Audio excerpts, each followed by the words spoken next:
நிறைய நாளாகவே சக்கை சாப்பிடணுன்னு மனசில் ஆசையாக இருக்குதுங்க. சக்கையை பார்க்கக்கூடிய டைம் இந்த ரோட்டு சைடெல்லாம் சக்கை வெட்டி வித்துட்டு இருப்பாங்க. பார்க்கக்கூடிய டைம் எல்லாம் ஆசை ஒரு முழு சக்கை வாங்கி வெட்டி சாப்பிடணுன்ட்டு. ஆனால் அது வாய்ப்பாக கிடைக்கல. பக்கத்தில் எங்கேயும் கடையில் கிடைக்கல. எனக்கு பெரிய சக்கை ஆகிட்டு, பெரிய சக்கைன்னா நாங்கள் சாப்பிடக்கூடிய அளவுக்குள்ள மீடியம் அளவுள்ள சக்கை கிடைக்கல. என் வீட்டோட சொல்லிக்கிட்டே இருந்தேன், எனக்கு சக்கை சாப்பிடணுன்னு ஆசையாக இருக்குது, எங்கேயாவது பார்த்தா வாங்கி கொடுங்க அப்படின்ட்டு. அப்போ வாங்கிட்டு வந்த சக்கை தாங்க இது. வாங்கிட்டு வந்து மறுநாளைக்கு நல்ல மனம், வீடு திறந்தாலே வாசல் திறந்தாலே டோர் ஓப்பன் பண்ணாலே நல்ல வாசனையாக இருந்துச்சு. அப்போ நான் நினச்சேன் நல்லா பழுத்துருச்சு. வாங்கிட்டு வரக்கூடிய டைம் லைட்டாக மனமாக இருந்துச்சு. மறுநாளைக்கு பார்க்கக்கூடிய டைம் நல்ல வாசனையாக இருந்துச்சு. அது லைட்டாக ஒரு சைடு நான் அழுகின மாதிரி இருந்துச்சு. நான் காமிச்சிருப்பேன் இந்த வீடியோவில். சரி நீ வச்சுருந்தா அழுகிட்ட போயிருமோன்னு சொல்லிட்டு கட் பண்ணலான்னு சொல்லிட்டு கட் பண்ணிட்டோங்க.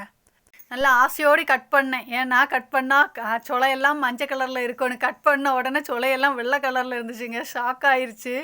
என்னடா சக்கை நல்லா வாசனையாக இருக்குது, ஆனால் சக்கை என்னடா வெள்ளை கலரில் இருக்குது, ஒரு மாதிரி லைட்டாக ஒரு சாண்டில் கலரில் இருக்குது அப்படின்னு நினச்சிக்கிட்டு சரி சாப்பிட்டாது பார்க்கலாம், சொலை தான் இப்படி இருக்குது, சாப்பிட்டாது பார்க்கலான்னு சொல்லிட்டு சாப்பிட்டேன்.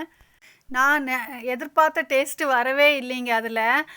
நான் ஒரு டேஸ்ட் எதிர்பார்த்துருந்தேன், நல்லா டேஸ்ட்டாக இருக்கும் அப்படின்ட்டு. ஆனால் அந்த டேஸ்ட் அதில் இல்லை.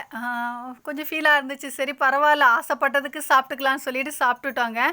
இது நைட்டு கட் பண்ணது. ஏன்னா எல்லா பசங்க எல்லாம் சேர்ந்து காலமாக ஸ்கூலுக்கு போவாங்க, சாயங்காலம் வந்து டியூஷன் போவாங்க. சேர்ந்து இருக்கிற நைட்டு தான் கட் பண்ணி கொஞ்சம் சாப்பிட்டுக்கிட்டு அப்படியே படுத்து தூங்கிட்டோம். இந்த செடி நான் நேற்றுக்கு வீடியோவில் காமிச்சேன். நான் ரோட்டு சைடுன்னு எடுத்துகிட்டு வந்த செடி, யாருக்கிட்டையாவது எனக்கு அதை கரை சேர்க்கணும். ஏன்னா என்கிட்ட இருக்குது அரளிப்பூ செடி. அதனால் அப்படியே ஒரு இப்போ இந்த வீட்டில் தான் எடுத்து கொடுக்குறதுக்கு வேண்டி வந்தேன். அவங்களுக்கு ஃபோன் பண்ணி கேட்டேன், எடுத்துகிட்டு வரட்டுமான்னு. எடுத்துகிட்டு வர சொன்னாங்க. எப்படியோ அவங்க வீட்டில் கரை சேர்த்ததுக்கப்புறம் எனக்கு கொஞ்சம் பெருமூச்சு வந்த மாதிரி ஆயிடுச்சுங்க. அவங்க நட்டு நல்லா வளர்த்திக்குவாங்க உள்ள நம்பிக்கை. இன்றைக்கி காலமாக டிஃபன் எனக்கு சப்பாத்தியும் முட்டைக்கறி தாங்க. அதே மாதிரி இன்றைக்கி 2-3 நாளாகவே மழை துள்ளி போட்டுக்கிட்டே இருக்குதுல்ல, அதனால் மாடி தோட்டத்தில் தண்ணி ஊற்ற போக மாட்டேன். திடீர்னு போகக்கூடிய டைம் இந்த பெரிய பெரிய செடிங்க எல்லாம் வாடி போய் நிற்கிது. இந்த மூட்டு சைடில் தண்ணி விழ மாட்டேன்னு நினைக்கிறேன். லைட்டாக தூரல் விழுறதுனால இந்த சின்ன செடிங்க மேலே பட்டு அதுங்கெல்லாம் ஃப்ரெஷ்ஷாக நிற்கிது. இந்த பெரிய செடிங்க மூட்டில் தண்ணி கொள்ள மாட்டேங்குது. சரின்னு சொல்லிட்டு அதுங்களுக்கெல்லாம் தண்ணி ஊற்றிக்கிட்டு இந்த ஃபிஷ் டேங்கில் அழகாக மீனெல்லாம் நிறைய வாங்கி விட்டுருக்காரு. அதெல்லாம் பார்த்துட்டு வந்தேன். அவரோட ஆசை, அவர் வளர்த்திக்கிட்டு இருக்காரு. சரி விட்டுட்டேன். பார்க்காத மீனெல்லாம் இப்போ தான் நான் பார்க்குறேங்க. இதெல்லாம் புதுசாக வாங்கி விட்டுருக்கிறது. இந்த செடி இந்த ஃப்ரிட்ஜ் பாக்ஸ் நான் செடி சின்ன சின்ன செடிங்கெல்லாம் நட்டு விட்டது நான் காமிச்சேல அது. இது பக்கத்தில் இருக்க தாமரை செடி நிற்கிற ஃப்ரிட்ஜ் பாக்ஸுங்க. அது அந்த செடி இலையெல்லாம் வெட்டி விட்டதுக்கப்புறம் அதுக்குள்ளே மீன் இருக்கிறதெல்லாம் க்ளீனாக தெரியுது. அவ்வளோ அழகாக இருக்குது. 2 நாளைக்கு முன்னாடி மொட்டை காமிச்சு தாமரைப்பூ அழகாக விரிஞ்சு நிற்கிது பாருங்களேன்.